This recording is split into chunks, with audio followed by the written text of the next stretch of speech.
Every day, we press a button on our phones and music starts playing on a speaker across the room. We check our smartwatch and our heart rate data is already synced.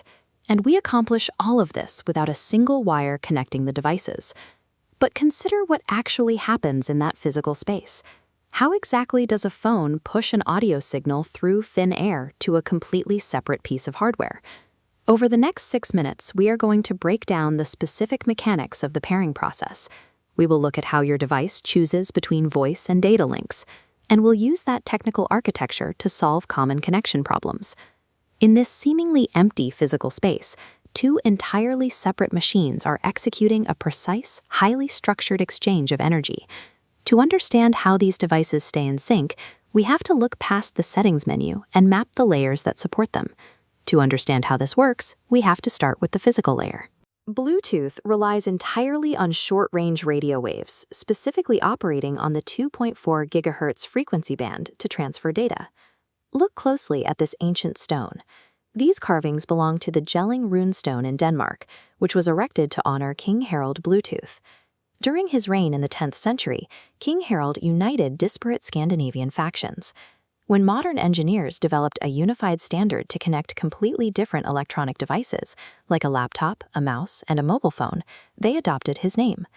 While the 2.4 GHz band can travel much further in other applications, Bluetooth is engineered for low power consumption.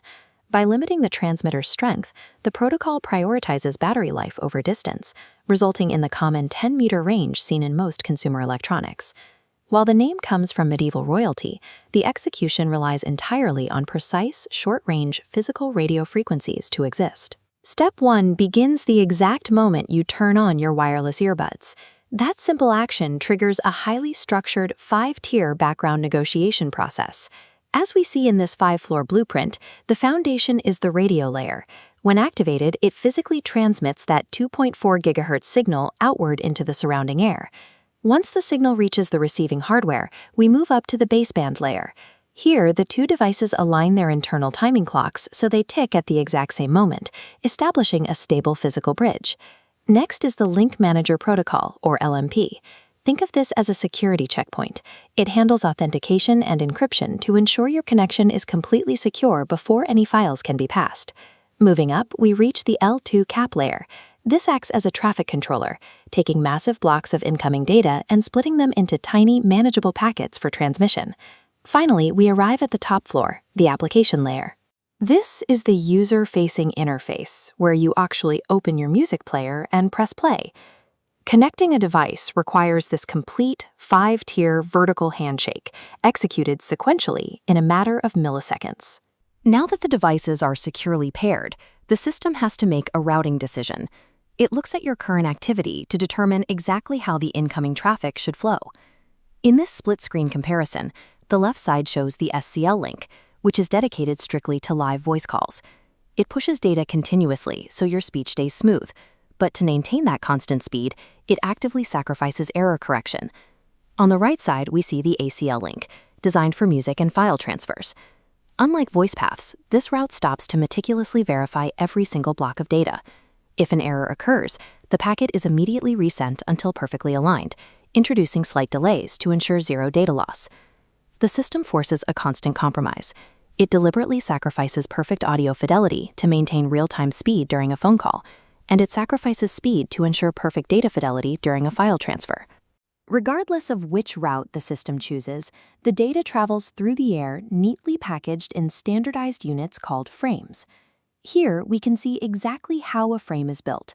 The first piece applied is the access code. This acts like a shipping label, identifying the exact recipient device on the network so the packet doesn't get lost. The second component is the header. This contains vital flow control and handling instructions, telling the receiving hardware how to process the package. Finally, we have the payload. This represents the actual core contents of the box, like the snippet of an MP3 file, a piece of a photo, or a fragment of voice data. We can apply this structural knowledge directly to troubleshoot everyday problems. If your audio suddenly drops out as you walk away from your phone, the transmitter's power limit has been reached, causing the signal to drop as you pass the 10-meter mark. If you're experiencing a stuttering connection while standing right next to the speaker, look around. As we can see on this router, Home Wi-Fi networks transmit their data using the exact same 2.4 gigahertz frequency, causing the physical radio waves to collide and interfere with one another in midair. And if a massive video transfer is taking hours to complete, that is the strict low-power optimization of the ACL link doing its job. For massive payloads, you need to step off Bluetooth entirely and utilize Wi-Fi. Connectivity problems are rarely broken hardware. They are the direct results of physical interference and strict protocol limits behaving exactly as they were engineered.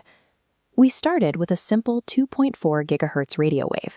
From there, we moved up the 5 vertical layers of the pairing handshake, routed our traffic via an SCO or ACL link, and shipped our data neatly packaged inside individual frames. It is the flawless sequential execution of these mechanical steps that allows an instantaneous technological handshake to occur without a single wire. You now possess the actual blueprint behind your wireless world. Let us know in the comments which Bluetooth device you rely on the most, and subscribe for more technical breakdowns.